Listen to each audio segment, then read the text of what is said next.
Bonjour à tous, je vais vous parler aujourd'hui du soin que je pratique, l'harmonisation des chakras par les pierres.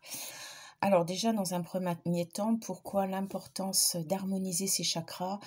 C'est pour un bien-être physique, émotionnel, psychologique, enfin, etc., etc.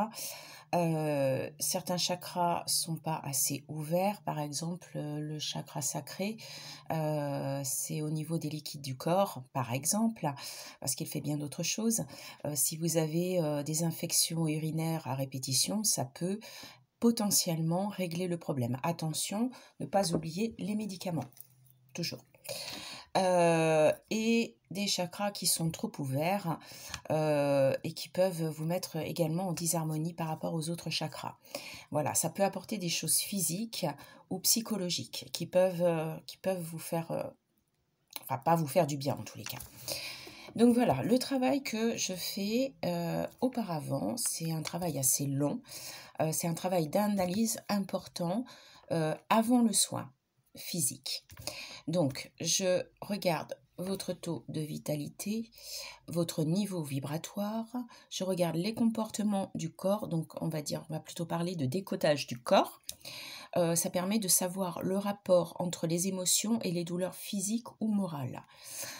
Ensuite, je fais une étude de la mise en place du travail à faire et des pierres à utiliser. Oui, parce que, par exemple, je vois beaucoup de gens utilisent le jaspe rouge pour le chakra racine. Il est peut-être pas forcément adapté à vous. En fait, il y a plein d'autres pierres qui peuvent être adaptées à vos besoins au niveau du chakra racine. Pour ça, c'est juste un petit exemple. Je sais que beaucoup de gens l'utilisent. Pour moi, c'est pas la pierre idéale.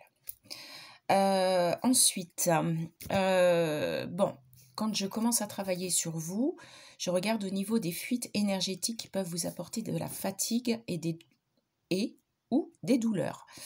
Toujours pareil au niveau physique, donc je recoue, on va dire, les fuites énergétiques pour que vous n'ayez plus de fuite du tout.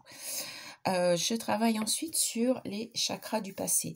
Les chakras du passé s'ils ne sont pas assez ouverts ou trop ouverts, ça peut apporter également des dysfonctionnements dans votre vie actuelle.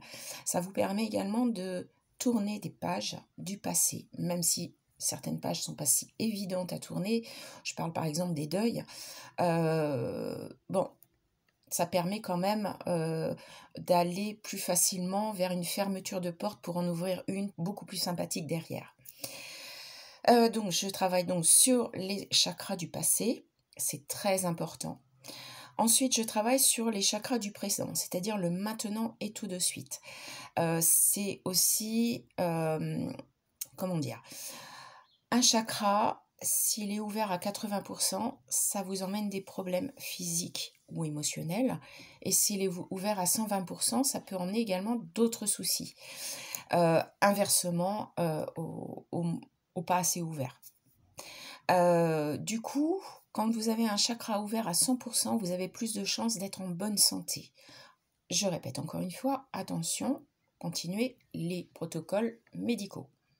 J'insiste. Donc, les chakras du présent, il faut qu'ils soient mis à 100% d'ouverture. Tous. Mais vous avez le chakra d'ici et celui-là, s'ils sont ouverts à plus de 100%, c'est pas un problème. Au contraire, ça permet, ça vous donne une ouverture plus grande, à condition que le chakra racine soit vraiment à 100%. Alors, pourquoi je fais pas les soins en présentiel? Tout simplement, déjà, je travaille sur planche. C'est très important pour moi de travailler sur planche. Je répète encore une fois, j'ai un travail énorme à faire avant pour savoir quelle pierre sera adaptée à vous.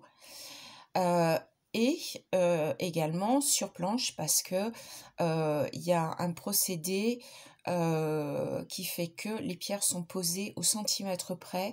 Donc je ne me vois pas avec vous en présentiel à tourner autour de vous ou sur vous avec mon centimètre pour mettre les pierres où il faut. Je ne sais pas si vous voyez ce que je veux dire. Donc je travaille sur planche, je pose les pierres très précisément. Donc c'est très important. Donc au centimètre. Ça fonctionne très très bien parce que les énergies n'ont pas de limites, n'ont pas de frontières. Elles n'ont pas de passeport et n'ont pas de billets d'avion non plus à payer. Donc forcément, par contre, je tiens à vous avoir au téléphone, même si ni l'un ni l'autre ont dit quelque chose. En tous les cas, je tiens à vous avoir au téléphone. J'ai fait des essais qui sont très concluants sur des gens que j'appelle mes cobayes, qui sont des amis en général, et qui ressentent bien les énergies. Et je voulais savoir au niveau de la cohérence des pierres que j'ai posées sur ces personnes-là. Donc là, il n'y a aucun souci.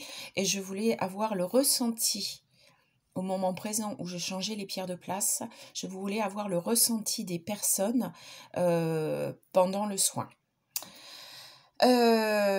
Alors, comme tous les soins que je pratique, moi en tous les cas, je peux donner un petit travail à faire derrière, alors style mantra à répéter par exemple, hein, c'est très simple, une fois le matin, une fois le soir. Après, c'est votre libre arbitre, c'est vous qui décidez si vous voulez le faire ou pas. Ça, c'est vous qui choisissez. Et me dites pas qu'on n'a pas le temps, on a toujours le temps de s'occuper de soi. Ça, c'est hyper important. Donc, tous les soins que je pratique, je donne toujours un petit travail à faire, à moins que la personne ait déjà son petit travail, fasse déjà son petit travail derrière. À ce moment-là, la personne, voilà, je donne quand même les petits trucs, mais après, elle fait ce qu'elle veut, hein. De toute façon, quoi qu'il en soit, vous faites ce que vous voulez. Ça permet en fait sur le soin, de le faire perdurer dans le temps. Donc les chakras seront toujours en équilibre, mais ça permettra de faire évoluer le chakra d'ici, donc le chakra du troisième œil, pardon, et le chakra coronal. Ça permettra de les ouvrir un peu plus. Ça vous permettra d'être un peu plus positif aussi, ça c'est hyper important, d'être acteur de votre vie. C'est hyper important aussi. On va pas se laisser abattre par un truc qui vient de nous arriver et en se disant ouais, ça arrête pas en ce moment, c'est voilà, j'arrête pas d'avoir que des tuiles. Ouais, mais si vous dites ça, vous allez continuer à avoir des tuiles. Donc voilà, il y a des petits travaux, des petits travaux, ouais, enfin ça dure quoi, 2 minutes le matin, 2 minutes le soir avant d'aller se coucher. Ça demande pas beaucoup de boulot et c'est bien de s'occuper de soi. Bon, ben voilà, je crois que j'ai rien oublié. Ah si, une chose. Je le répète encore, encore et encore et toujours. Prenez soin de vous. Si vous avez, allez, au pire, une longue maladie, ou voire même des petites choses, n'oubliez jamais de prendre vos médicaments, de continuer vos protocoles médicaux. C'est hyper important. Malgré le soin, vous n'allez pas vous suicider derrière. C'est très important. Voilà. C'était le final. Je vous remercie de votre écoute et je vous dis à très bientôt. Au revoir, bye bye.